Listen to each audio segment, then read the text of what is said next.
কেটে 30 বছর করলাম। আচ্ছা 30 বছরে আপনি 8% ইন্টারেস্টে সেই 2000 করে আপনি কিন্তু প্রতি মাসে জমাচ্ছেন, তাহলে আপনি কত টাকা রিটার্ন পেলেন? 7,77,600। কিন্তু আমি বলছি আপনি যদি এটার 5% যদি আপনি 30 বছর করে ইনভেস্ট করতেন, 30 বছরে প্রতি মাসে 1,000 টাকা করে, তাহলে আপনি কত টাকা রিটার্ন পাবেন আপনার কি আইডিয়া আছে কোনো?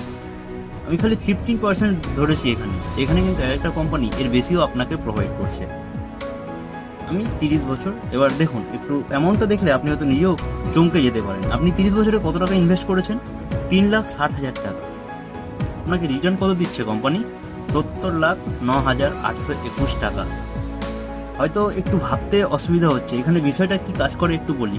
এখানে চক্রবৃদ্ধি সুদের হারে কিন্তু আপনাকে ইনকামটা দেওয়া হয়। মনে করুন আপনার প্রতি মাসে যেটা ইনকাম হচ্ছে তার উপরে কিন্তু কোম্পানি আপনাকে আবার ইনকাম দিচ্ছে, মানে যেটা আপনার সুদ তো হলো, সুদ প্লাস আসল